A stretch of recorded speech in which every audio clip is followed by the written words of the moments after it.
They believed it was the end, so they celebrated too soon. After continually fouling Caitlin Clark, the officials had one of the worst refereeing performances imaginable, and Caitlin Clark was expelled. Reese's supporters advised Indiana Fever supporters to have lesser expectations and standards, but this player didn't see what Caitlin Clark and Sophie Cunningham were going to do. Sophie White began the game with the worst lineup conceivable, with no Sophie Cunningham and no Lexi Hull. On both sides of the court defensively, the Fever lacked vigor, speed, and a high work rate, too feeble to move and too slow to react. Despite having some health concerns, Caitlin Clark scored the opening points for the Fever even though she wasn't fully recovered. The opponent began to back off, thinking it was over, and their coach thought he had figured out how to stop Caitlin Clark. But Stephanie White changed the question at that very time. Caitlin was checked in with by Sophie Cunningham. When Sophie, Lexi, and Kelsey Mitchell were on the floor, everything changed. If one wasn't playing at their best, the others stepped up, and the Indiana Fever looked like their best. Now, there was constant movement and hustle on both offense and defense. Sophie may be the most graceful player in the WNBA. Caitlin Clark has one of the dirtiest playing styles in the WNBA. Ever since the last game, she has been grabbing Caitlin's arm whenever she tries to drive the referees, acting as though they can't see anything.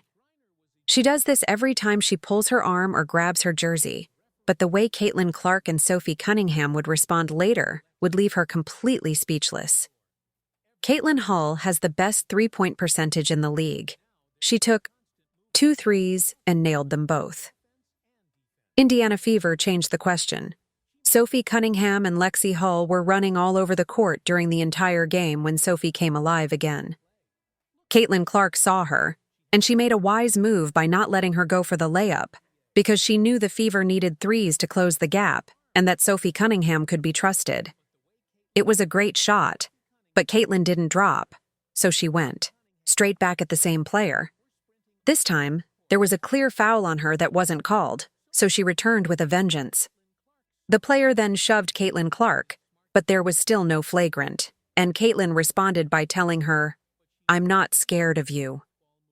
A completely new game began at that moment since the player was unaware of how badly she had messed up. Caitlin's response was prompt, brilliant, and followed by another flawless dime before she made the WNBA's most graceful three-pointer. The Fever took the lead at the end of the first quarter, and in the second, they emerged as the WNBA's most thrilling team. Examine the movement of the ball and the off-ball.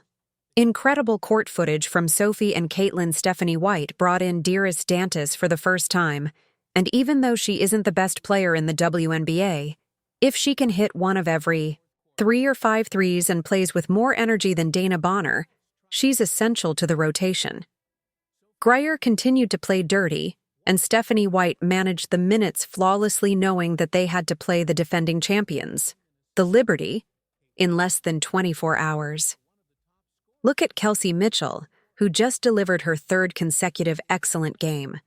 With this group of 4 players and all the offensive options, it's impossible to stop the Indiana Fever. This is the team that everyone believed in.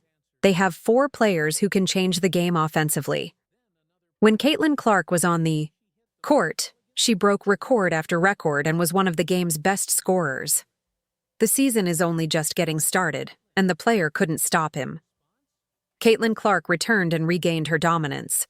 By the conclusion of the second quarter, the guy lost it and was yelling and threatening after receiving another assist and then another Indiana Fever.